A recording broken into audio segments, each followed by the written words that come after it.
ሰላምና ጤና በያላችሁበት ይሁን። ውድና የተከበራችሁ የኢትዮ ማርኬት ቤተሰቦች እንደምን አላችሁ? ቻናሉን ሰብስክራይብ፣ ቪዲዮውን ላይክ እያደረጋችሁ መረጃዎችን እንድትከታተሉ በአክብሮት ጋብዛለሁ። በዛሬው ፕሮግራም እንግዲህ ሁለት መረጃዎችን ወደ እናንተ አደርሳለሁ። በሰዓት የመኪና ዋጋ ጨምሯልና በማቀርባቸው መኪኖች ላይ የመኪና ዋጋ ለምን ጨመረ? ከራስህ ነው የምትጨምረው ወይስ ደግሞ ሻጮች ናቸው ዋጋ እየጨመሩ ያሉት የሚሉ ጥያቄዎች መጥተዋልና ይሄን ጥያቄ የነዳጅ መኪናም ያገለገሉ መኪኖች ለምን ዋጋቸው ጨመረ? የኤሌክትሪክ መኪኖችስ ምን አዲስ ነገር አለ? እነዚህን ጥያቄዎች ከመለስኩላችሁ በኋላ ደግሞ ለሽያጭ የወጡ መኪኖችን ወደ እናንተ አደርሳለሁ። አብራችሁን ቆዩ።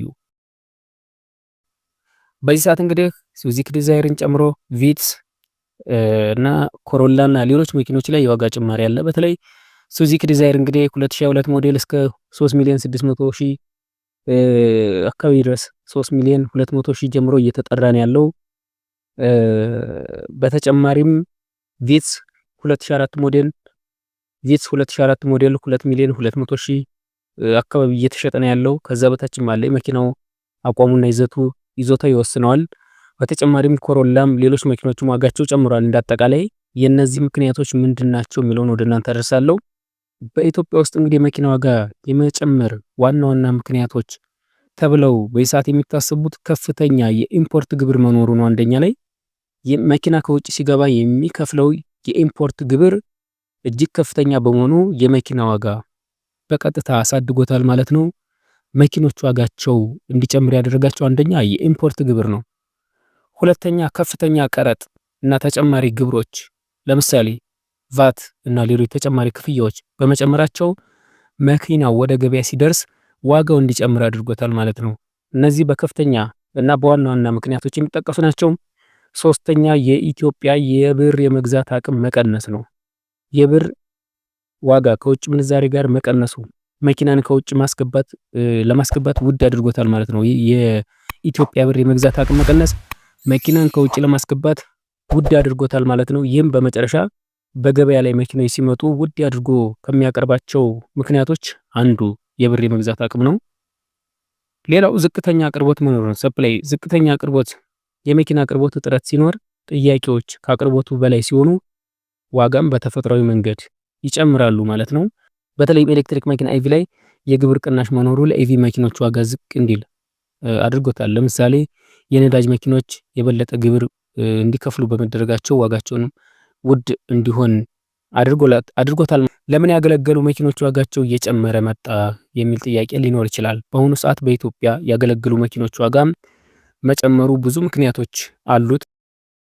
ምንም እንኳን በዚህ ሰዓት እንግዲህ ያገለገሉ መኪኖች ቀረጥ ባይኖርባቸውም ዋጋቸው እየጨመረ መሆኑ በእነዚህ ዋጋቸው ጨምሯል። እነዚህ ያገለገሉ መኪኖች ቀረጥ የለባቸውም። ለምን ዋጋቸው ጨመረ ሊባል ይችላል። ምክንያታቸው የአዲስ መኪና ዋጋ መጨመር በዩዝድ መኪኖች ላይ ዋጋ እንዲጨምሩ አድርጓቸዋል።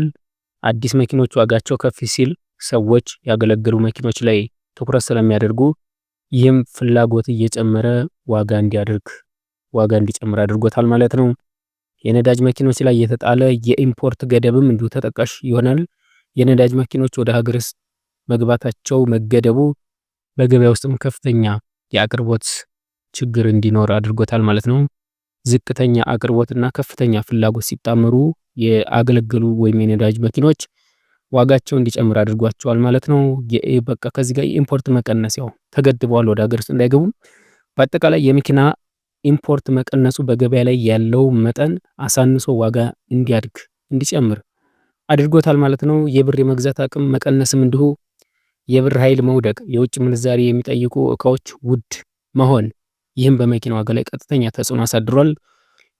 የውጭ ምንዛሪ እጥረትም እንዲሁ የሚጠቀስ ነው። ዶላር እና ሌሎች ምንዛሪዎች እጥረት መኖሩ መኪናን ከውጭ ማስገባትም አስቸጋሪ አድርጎታል።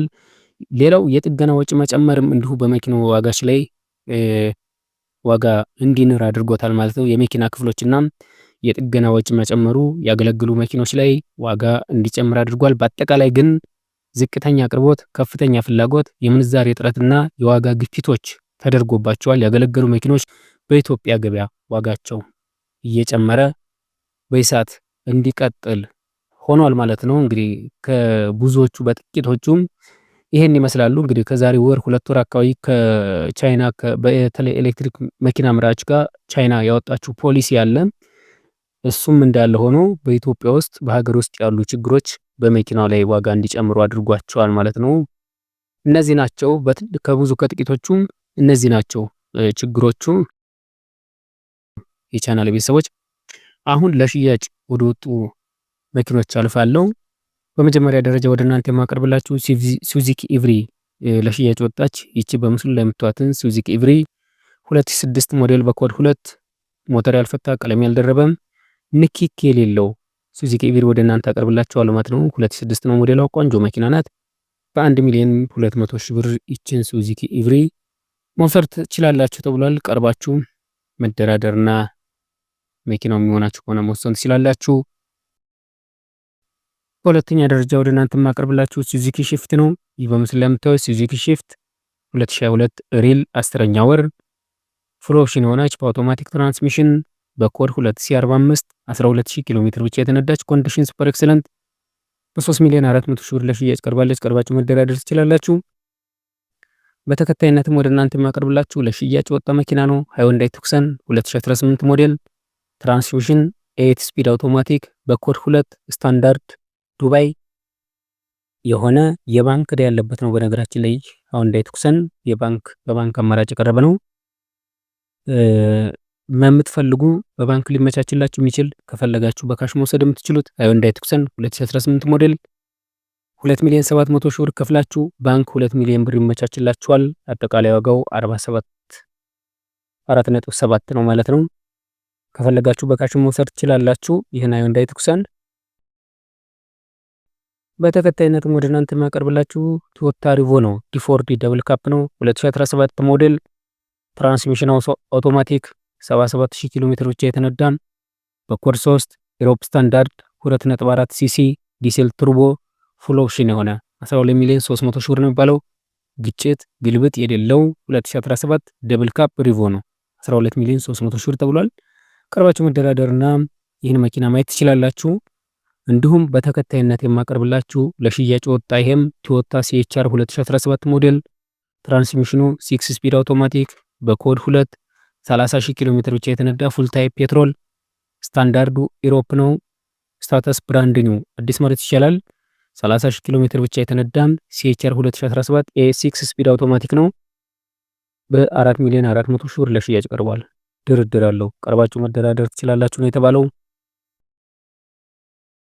እንዲሁም በተከታይነት ወደ እናንተ የማቀርብላችሁ ቶዮታ ቪጎ ደብል ካፕ ነው። ይህም እጅግ አጓጊና የሚያምር ምንም ግጭት ግልብጥ የሌለው ቶዮታ ቪጎ ደብል ካፕ 2012 ሞዴል ትራንስሚሽኑ ማኑዋል ኢሮፕ ስታንዳርድ ኢንጂን ዲ4ዲ በኮድ 3 ኮንዲሽን ሱፐር ኤክሰለንት ስታተስ ፉል ኦፕሽን የሆነ ምንም አይነት ግጭት ግልብጥ የሌለው ቪጎ ደብል ካፕ 2012 ነው። 7 ሚሊዮን ብር ተብሏል። ቀርባችሁ መደራደር ትችላላችሁ። ይህን መኪና ከወደዳችሁት ከመረጣችሁት ከደወላችሁልኝ በቀጥታ ወደ እናንተ አቀርብላችኋለሁ ማለት ነው። እንዲሁም በተከታይነት ወደ እናንተ ማቀርብላችሁ ጄቱር ነው። ጄቱር 2023 ሞዴል። በነገራችን ላይ መኪኖችን ሳቀርብላችሁ ፉል ኢንፎርሜሽን የሆነ ሙሉ መረጃቸውን በጽሁፍ መልክ በጎን እያቀረብኩላችሁ ነው። ይህም እንግዲህ ከምገልጸው በላይ ለእናንተ ምቾት ይሰጣል ብዬ ስላሰብኩ ነው። ጄቱር 2023 አውቶማቲክ ትራንስሚሽን ስታንዳርድ ቻይና 1.5 ሲሲ ፕላስ ቱርቦ የሆነ 27,000 ኪሎ ሜትር ብቻ የተነዳው በኮድ 2 ለሽያጭ ቀርቧል። ኮንዲሽኑ ሱፐር ኤክሰለንት ስታተስ ፉል ኦፕሽን ነው። ልብ በሉ ጄቱር 2023 አውቶማቲክ ትራንስሚሽን ስታንዳርድ ቻይና 1.5 ሲሲ ፕላስ ቱርቦ ያለው 27,000 ኪሎ ሜትር ብቻ የተነዳ እስካሁን ከተገዛ በኮድ 2 ኮንዲሽን ሱፐር ኤክሰለንት ስታተስ ፉል ኦፕሽን ነው። 4,150,000 ብር ተብሎ ለሽያጭ ቀርቧል። ይህንን መኪና ቀርባችሁ መደራደር ትችላላችሁ ተብሏል። እንዲሁም በተከታይነት ለሽያጭ ከወጡ መኪኖች መካከል ወደ እናንተ የማቀርብላችሁ ቶዮታ ላንድ ክሩዘር ፓራዶ ነው። ይህ በምስሉ ላይ የምታዩት ቶዮታ ላንድ ክሩዘር ፓራዶ 2017 ሪል ኢሮፕ ስታንዳርድ ነው። ላንድ ክሩዘር 2017 ኢሮፕ ስታንዳርድ በማኑዋል ትራንስሚሽን 82,000 ኪሎ ሜትር ብቻ የተነዳ በኮድ 2 ኮንዲሽኑ ሱፐር ኤክሰለንት 16,800,000 ብር ፍተሻ ተብሏል። ይህን መኪና ከመረጣችሁት ቀርባችሁ ማየት ትችላላችሁ። እጅግ አጓጊ ምቾቱ ወደር የሌለው ዘመናዊ ቅንጡ የሆነ ቶዮታ ላንድ ክሩዘር ፓራዶ ነው። ይህን መኪና እኛ ጋር በቀጥታ ታገኛላችሁ። እንዲሁም በተከታይነት ወደ እናንተ የማቀርብላችሁ ቶዮታ ሃይሲ በተለምዶ እኛ ሃይሩፍ የምንለው መኪና ነው። ይህ በምስሉ ላይ የምታዩት ቶዮታ ሃይሲ ወይም ደግሞ ሃይሩፍ 2014 ጉግል 2008 የሆነ በማኑዋል ትራንስሚሽን 2 በር ነው። 368000 ኪሎ ሜትር ተነድቷል።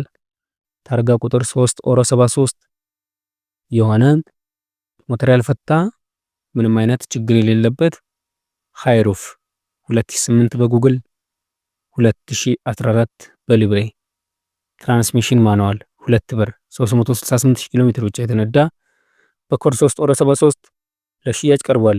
4,300,000 ብር ነው የሚባለው። ቀርባችሁ መደራደር ትችላላችሁ። በተከታይነት ወደ እናንተ የማቀርብላችሁ ሃይንዳይ ቱክሰን ነው። ሃይንዳይ ቱክሰን 2020 ሞዴል አውቶማቲክ ትራንስሚሽን ኢሮፕ ስታንዳርድ 65000 ኪሎ ሜትር ብቻ የተነዳ በኮድ 2 ለሽያጭ ቀርቧል። 4,700,000 ብር ነው የሚባለው። ግጭት፣ ግልብጥ፣ ንክኪ የሌለውም አዲስ መኪና ማለት ይቻላል። ቀርባችሁ መደራደርና ቀርባችሁ መግዛት ትችላላችሁ መኪና ከወደዳችሁት። በተከታይነት ወደ እናንተ የማቀርብላችሁ ቶዮታ ሃይሉክስ ኢንቪዚብል ነው። 2001 ሞዴል ደብል ካፕ መኪና ነው። ይህ በምስሉ ላይ የምታዩት ቶዮታ ሃይሉክስ ኢንቪዚብል ደብል ካፕ ሞዴሉ 2021 የሆነ በአውቶማቲክ ትራንስሚሽን ኢሮፕ ስታንዳርድ 59000 ኪሎ ሜትር ብቻ የተነዳ በኮድ 2 ኢምፖርትድ ፍሮም ጀርመን የሆነ ኮንዲሽኑ ሱፐር ኤክሰለንት ስታተስ ፉል ኦፕሽን 16,500,000 ብር ነው የሚባለው። ቀርባችሁ ማየትና ቀርባችሁ መወሰን ትችላላችሁ የዚህ መኪና ላይ። እንዲሁም በተከታይነት ወደ እናንተ የማቀርብላችሁ ሃይንዳይ ክሬታ 2019 ሞዴል ነው። አውቶማቲክ 6 ስፒድ አውቶማቲክ ትራንስሚሽን 6 ስፒድ አውቶማቲክ ትራንስሚሽን 6 ስፒድ አውቶማቲክ የሆነ ቆንጆ መኪና ነው። 70,000 ኪሎ ሜትር ብቻ ነው የተነዳው። ቆንጆ እጅግ ተወዳጅና ተመራጭ የዘመኑ መኪና ነው። ሃይንዳይ ክሬታ 2019 አውቶማቲክ 6 ስፒድ አውቶማቲክ ነው ትራንስሚሽኑ። 70,000 ኪሎ ሜትር ብቻ ተነድቷል። 4,300,000 ብር ተብሎ ለሽያጭ ቀርቧል። ይህን መኪና የምትፈልጉ እኛ ጋር መደወል ትችላላችሁ። እንዲሁም በተከታይነት የማቀርብላችሁ ቢዜድ ፎሬክስ ነው። ይህ በምስሉ ላይ የምታዩት ቶዮታ ቢዜድ ፎሬክስ 12 የሆነ 2023 ሞዴል ኢንጂን 160 ኪሎዋት 214 ኤችፒ ኤሌክትሪክ መኪና ነው። በነገራችን ላይ መኪና ለማታውቁት ባትሪ ካፓሲቲ 72.8 ኪሎዋት የሆነ አውቶማቲክ ትራንስሚሽን ፊውል ኤሌክትሪክ የሆነ ቆንጆ መኪና ነው። 21,000 ኪሎ ሜትር ብቻ ነው እስካሁን የተነዳው። በ4,750,000 ብር ለሽያጭ ቀርቧል። ይህን መኪና ከመረጣችሁት እኛ ጋር መደወል ትችላላችሁ። በመጨረሻም ወደ እናንተ የማቀርብላችሁ ንጹህ ኮሮላ በመፈለግ ብቻ ለደከማችሁ የቀረበ መኪና ነው። ደረጃ 1 የሆነ ኮሮላ ነው። የትም ቢፈተሽ ማለፍ የሚችል ቶዮታ ኮሮላ 2003 8ኛ ወር የሆነ የስሪት ዘመኑን አውቶማቲክ ትራንስሚሽን በኮድ 2 B48 ከተላላፊ ኢንጂኑ 1.3 ሲሲ የሆነ መሪው ያልዞረ በ120 ኮንዲሽን ሱፐር ኤክሰለንት የሆነ ቆንጆ ቶዮታ ኮሮላ ነው። ዋጋውም 2,450,000 ብር ነው የሚባለው። 2,450,000 ብር ተብሎ ለሽያጭ ቀርቧል። እነዚህ ከላይ ያቀረብኩላችሁ መኪኖች እኛ ጋር ማግኘት ትችላላችሁ። ሁሉም ለሽያጭ የቀረቡ መኪኖች ናቸው። 0914 21 62 10 ብትደውሉ ታገኙናላችሁ። እናንተም መሸጥ የምትፈልጉት መኪና ካለ እንዲሁም መግዛት የምትፈልጉት ካለ ብትደውሉልን፣ መኪናችሁን ደግሞ መሸጥ የምትፈልጉትን ብታሳውቁን በአስቸኳይ እንሸጥላችኋለን። መግዛት የምትፈልጉትን እናገዛችኋለን። ሐሳብና አስተያየታችሁን ኮሜንት ላይ ጻፉልኝ። ስለነበረን ጊዜ አመሰግናለሁ። መልካም ጊዜ ይሁንላችሁ።